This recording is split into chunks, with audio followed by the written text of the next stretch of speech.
Hello, everyone. Welcome to the Believe in Bingo podcast right here on Valley Sports, Ohio. Yours truly, Solomon Wilcox. Coming up a little bit later in the show, Luke Easterling of Athlon Sports is going to join us. We're going to talk Bengals draft and more. But first, I want to start with my hot take.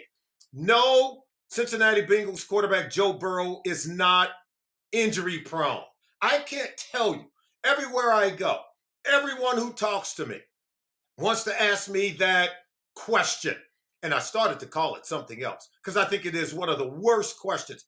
How do you say that a quarterback is injury prone when he starts every single game, including the postseason, for 2 straight years and take the team to 2 consecutive AFC title games, including a Super Bowl?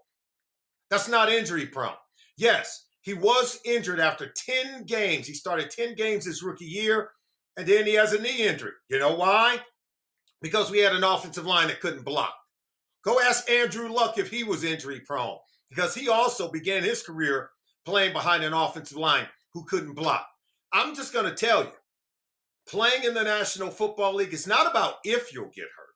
It's not about when you will get hurt. There is a certainty, a 100% guarantee. If you play in the National Football League with any length of time, you are going to get injured, especially if you're a quarterback and you're playing behind a porous offensive line like what he was playing behind during his rookie campaign during the 2020 season.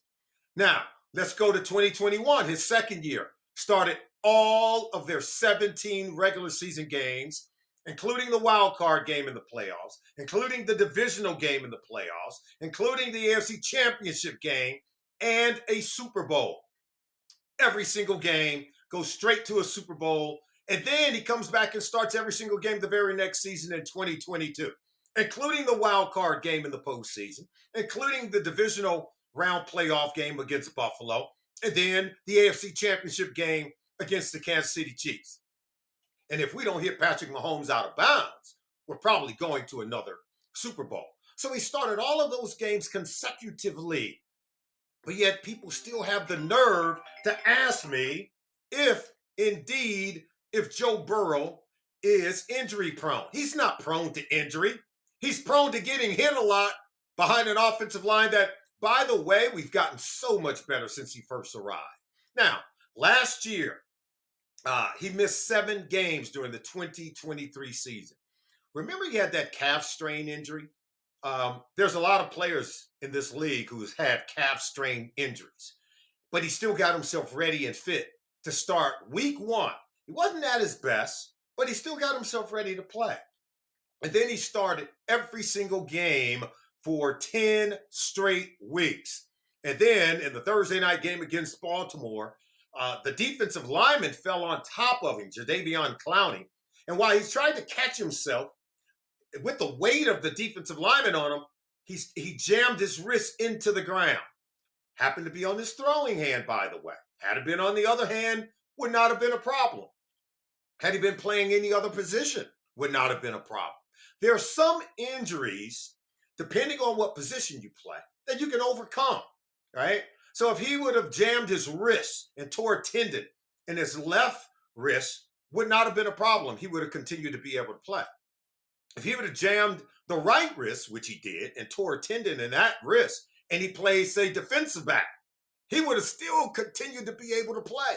But since he was a quarterback and he has to be able to throw the ball with that wrist, that hand, he was unable to play. That does not make him injury prone.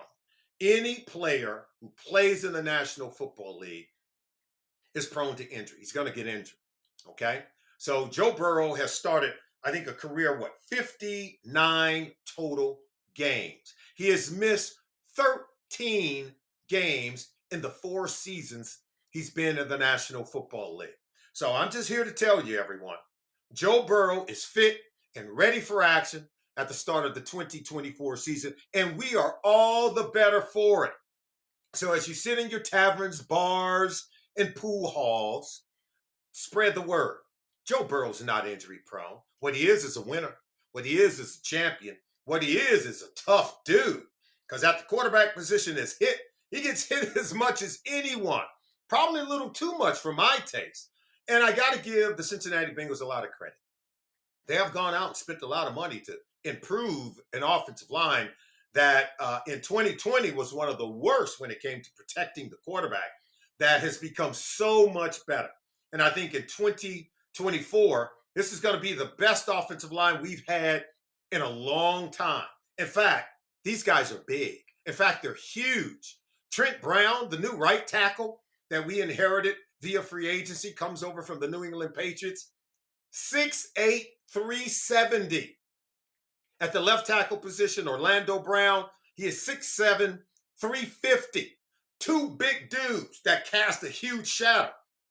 I don't know how Joe Burrow is going to be able to see over these guys. He's got to look around them, over them. And we're not small at center and both guard positions. Alex Kappa, he's a big man. Ted Karras is huge. Nick Volston may be the smallest offensive lineman we have.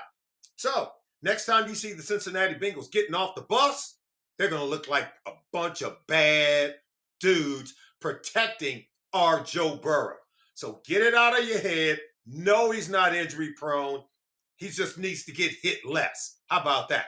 So we're excited for the upcoming 2024 season and what the Cincinnati Bengals are bringing to the table. In fact, we're going to take a break. When we come back, we're going to be joined by Luke Easterling of Athlon Sports. This guy's going to talk about what we should do with T. Higgins. What are the Bengals thinking? I know Katie Blackburn said he is in our plans for the 2024 season. I wish he was in our long-term plans. We're going to hear from Luke Easterling when we come back right here on Bally Sports, Ohio.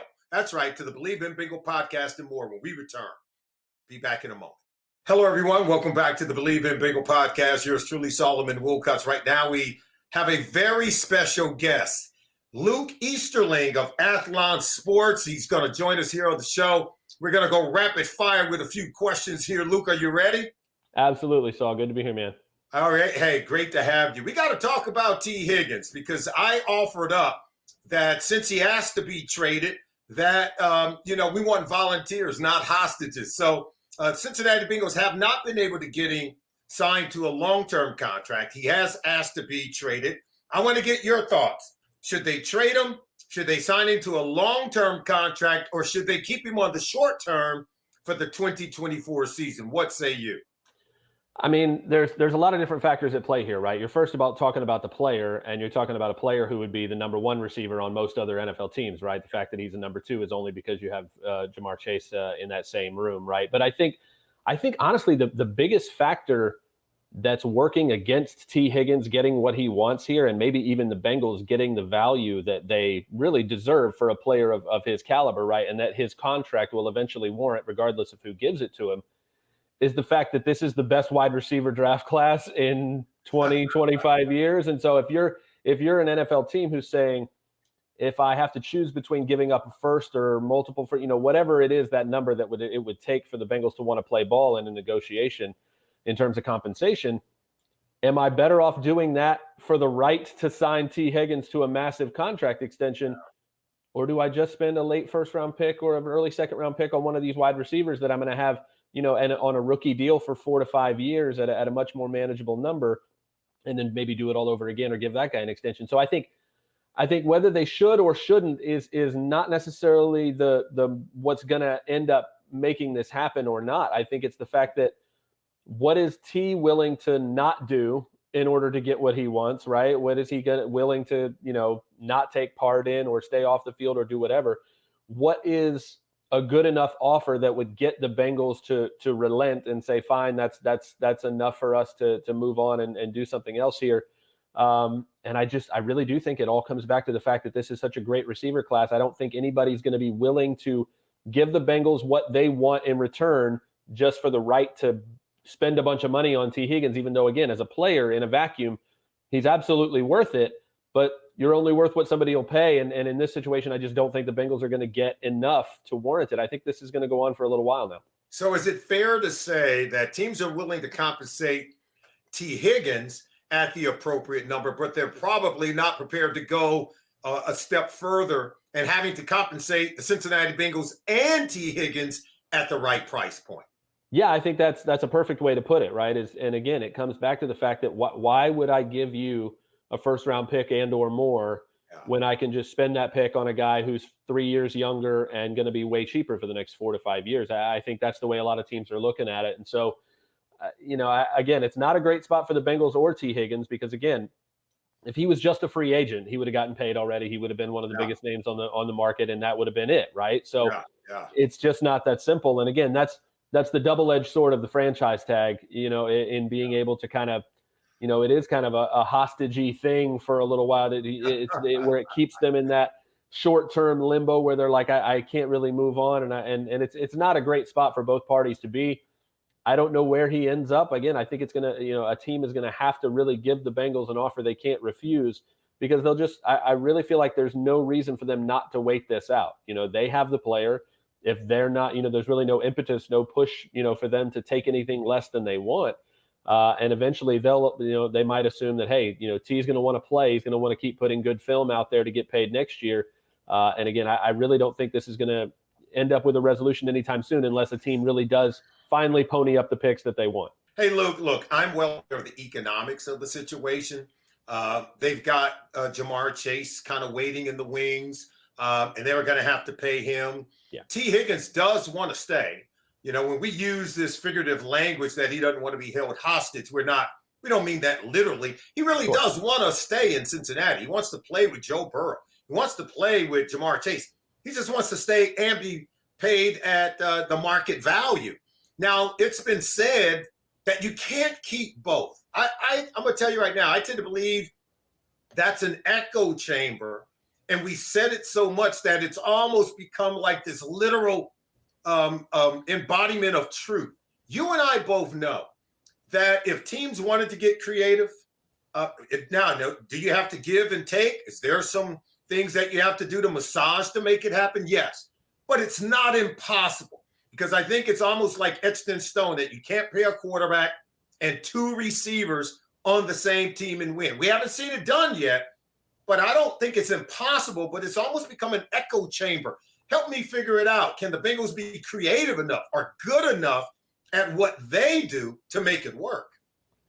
Well, I mean, I'm down here in the Tampa area, and I think they're a perfect example of making that work. They have paid Mike Evans. They've already paid Chris Godwin. Both of those guys are going to be in the $20 million a year range, and they just paid Baker Mayfield, $33 million a year. And so, this will be the first year where all three of those guys are kind of at those big numbers, but they're making it work. And again, you saw the huge jump that the salary cap made. I don't like absolutes like that. You can't pay these guys and do it. It doesn't work like that. Doesn't work.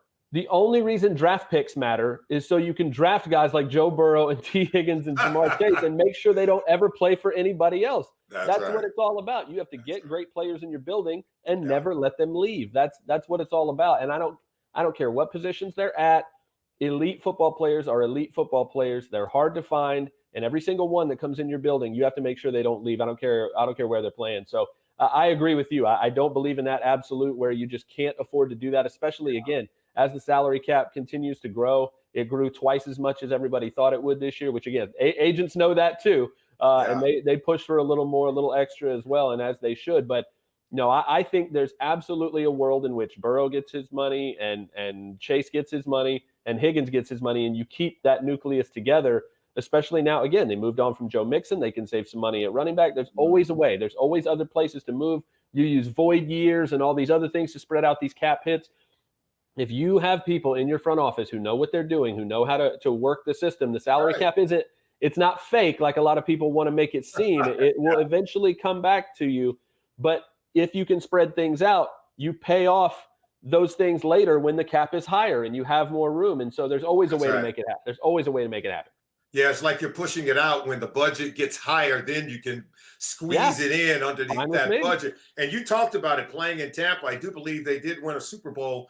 Tom Brady wasn't paying for peanuts. He wasn't playing for peanuts. And they did have Chris Godwin and Mike Evans, who were also not playing for peanuts. So you had two top receivers, and you had a thoroughbred at the quarterback position who was earning top dollar. So I think so you're right. We have seen it done before. I want to go to the Bengals.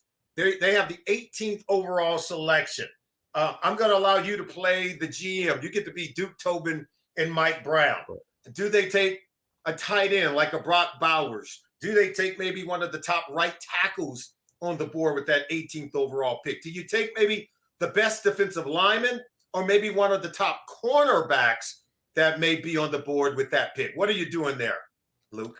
Yeah, I think they approached free agency well in terms of trying, knew obviously they had a big hole at right tackle. And so when you fill that with a veteran, even on a 1-year deal in Trent Brown, it at least gives you some flexibility. Every team has the same kind of general strategy when you go into free agency. I have to fill my biggest needs with enough experience to where I don't have to reach at any particular position, especially in the first round. Nobody ever wants to go into the first round saying, man, I struck out in free agency and we have this gaping hole at this position. I have to spend my top pick at this spot no matter how the board falls. Nobody wants to be in that position. I think the Bengals have done a great job preventing themselves from having to do that. Sheldon Rankin's another addition that keeps them from having to feel like, oh, we've got to have a defensive lineman in this spot. Mm-hmm. So they really can let the board come to them. I think you mentioned corner, which I really like as kind of a dark horse candidate for them there. We've seen a lot of tackle. We've seen a lot of defensive line. But the corner class, the meat of the top of this corner class is going to be in that range, the teens to 20s, where you'll start to see that run happen. So if there's a corner they really, really love, I think Quinyon Mitchell from Toledo is probably gone. Terrion Arnold from Alabama is probably gone. But if you like Nate Wiggins from Clemson, if you like Kool-Aid McKinstry from Alabama as well, that could make sense for them. Brock Bowers is the big wild card, right? Because they have some role players at tight end who can get the job done. But I mean, I think he's one of the top 5 to 7 players in the draft overall. And I do think because of the positional value, he could fall to that range. And if he's on the board, I just feel like that's a no-brainer from a talent standpoint. He's just too good of a football player, regardless of what position. Again, what I said earlier, you get elite football players, as many as you can in the building, no matter what position they play. So if he's there, I think he's the easy pick. But I wouldn't sleep on defensive line and tackle just yet, because again, those veteran guys that came in, they're solid kind of placeholders for now that can get the job done to a certain level, but there's no long-term investment there. There's no long-term development. So if we haven't seen an interior guy come off the board, if you're talking Byron Murphy II from Texas, Johnny Newton from Illinois, both of those guys still make a lot of sense because it's a longer-term impact at that position. Again, both those guys are undersized, but so is Geno Atkins. So that, Bengals fans know all about that doesn't necessarily matter when you've got everything else at that position. And again, at right tackle, so many guys that could be in that range. Tyler Guyton from Oklahoma, J.C. Latham from Alabama, a lot of guys that particularly fit that right tackle spot that would give them a longer tail at that position than just that 1-year deal with Trent Brown. Luke Easterling of Athlon Sports, you are the best, my friend. Thank you for helping us solve some very difficult questions here in the Queen City. We appreciate you. Thank you for joining us right here on the Believe in Bengal podcast. Hey, my pleasure, man. Thanks for having me. All the best. Take care. All right, we are back on the Believe in Bengal podcast. Yours truly, Solomon Wilcox. Hey, look, I want to thank every single one of you who went to our YouTube channel. You sent in some great questions, and at this point in time, I'm going to read a few of those questions and provide you some answers. The first question comes from John Bach, 2380, and he asked the question. He says, I just don't think people are going to give the Bengals what they want for T. Higgins in a trade. Well, John, let's think of this in maybe 2 parts. What do the Bengals want? I think that's going to be the real key. Are the Bengals asking, say, for a second-round pick? Are they asking for a veteran player who I think can come in and be a starter? The Cincinnati Bengals aren't going to just give T. Higgins up for nothing or for something of less value. I think if you were to ask any NFL team, do you want T. Higgins? I'm telling you right now, I've been at the Super Bowl. I've been on Radio Row there. I've been over at the Combine in Indianapolis. Any one of the other 31 teams in this league, they want T. Higgins on their football team. There's not a team that wouldn't take him. But it's all about, what do I give up in order to get him? And then once I get him, I'm going to have to sign him to a long-term contract that's going to pay him somewhere in the neighborhood of $22 to $25 million per year. So you're talking a multi-year contract, John, over the course of a 3 or 4 year period. That's going to pay him a lot of money in the neighborhood of $75 million over the course of 3 years. So I think the Cincinnati Bengals are probably not going to get what they want in terms of equal value if they were to trade. So I tend to agree with you. I will also say this: we don't want to trade T. Higgins. I don't want to see the Bengals trade T. Higgins. However, he wants his bag. And he's the one that said, if I'm not going to get my long term contract, then go ahead and trade me. I do believe that if they didn't trade him and he was on the roster for 2024, I think there's this question that he may not bring it and may not play hard and not give 100%. I couldn't disagree more. If T. Higgins is putting on those Bengals stripes, he's going to give it to you. There's no way he not play hard. He's got other guys in the locker room. He's looking at Jamar Chase. He's looking at Joe Burrow. He's looking at his coach, Zach Taylor. You think he's going to go into the building on Monday morning and let them turn on the tape and then see him not giving it his all? Maybe being gimpy or not catching a ball when it's thrown to him? Never. T. Higgins got too much pride. No way that happens. Okay? So here we're going to read another question. This one from Natty Boy 513. Natty Boy asked the question: the Bengals have seen the best of T. Higgins, and unless he gets his money, we won't see 100%. He asked the question I was talking about. He was saying you won't get 100% of T. Higgins in the playoff. He says, love you, T. So long. Natty Boy 513. Again, I couldn't disagree more. Listen, $21 million is still a lot of money. Now, what he wants is a long-term security, the long-term contract. But for the 2024 season, 21 mil is nothing to sneeze at. T. Higgins knows that.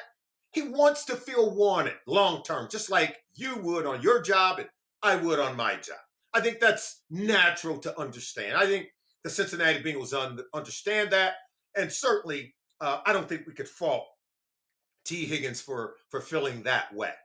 But I think it would be wrong of any of us to suggest that if T. Higgins doesn't get the long-term deal, that he's going to sneeze and sort of wink and bat an eye at the $21 million guaranteed for the upcoming season. He may not show up at training camp. He may not play in any preseason games. But I do believe when it's all said and done, he's going to show up for his tour of duty. And he's going to bring it. You know why? Because there's a huge market out there for T. Higgins. Just like with Jesse Bates, when the Bengals used the franchise tag on him before the 2022 season. He didn't show up for training camp. He didn't play in any preseason game. As soon as that last preseason game was over, you know what he did? He went in and signed that thing quick because he knows that that guaranteed contract for one season is the biggest payday that any player's had at this point during their young careers. So, yeah, he'll play under that franchise tag. At least that's my opinion. And I do think once he signs it, he's going to give it everything he's got. Because you know why? Just like Jesse Bates, other teams are watching. And other teams are going to say, can you still bring it? Even though the situation isn't ideal, can you still be a true pro and a true champion, a guy who plays with a great deal of pride and still bring it?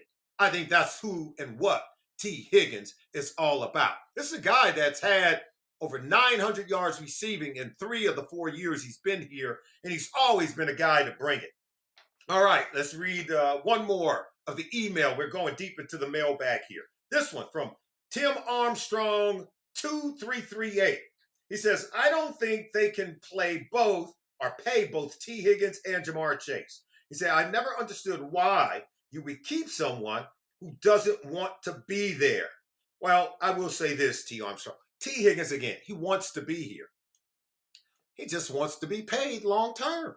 He just wants the big time contract. The collective bargaining agreement says that after you play the 4 years under your rookie contract, you get to hit the free agent market. And then you get to negotiate with any team out there for the most money for any team that would be willing to pay it. Well, it also says that a team can use the franchise tag on you and keep you for 1 more year at a guaranteed contract. So the Bengals are doing what is well within their rights. T. Higgins is doing what is well within his rights. And he's asking maybe for a trade. So again, I don't think that there's any hard feelings by anyone at this juncture of the relationship. There's no hard feelings by the team. There's no hard feelings by the player. I think both just want what they want, and they want it now. And so I do believe Katie Blackburn when she says that we are going to try to do our best to try to keep T. Higgins around long term. Now, that's going to be hard, but it can be done. Luke Easterling has already told us the Tampa Bay Buccaneers, they won a championship with two wide receivers who were making money at the top of the market, Mike Evans and Chris Godwin. And oh, by the way, you know who was their quarterback? Tom Brady. You know he didn't come for cheap, right? You know he was coming at the top of the market. So it can be done. You're just going to have to make some sacrifices maybe somewhere else. Certainly can be done for 1 year. I think the Cincinnati Bengals are going to have to go into the think tank and come up with something very creative to be able to keep Joe Burrow, Jamar Chase, and T. Higgins on the same roster for an extended period of time beyond the 2024 season. All right, that's going to do it for today's show. Want to thank Luke Easterling of Athlon Sports for joining us. Want to thank you for joining us as well. Don't forget, you can subscribe to the Believe in Bengal podcast by going to the YouTube channel. You can also go to Believe.com for more of our product. It's a great network. That is Believe.com. And of course, we want you to send in more questions. You send in the questions next week. I'll answer them right here on the show. That's going to do it for this week's Believe in Bengal podcast right here on Bally Sports Ohio. We'll see you next week, everyone.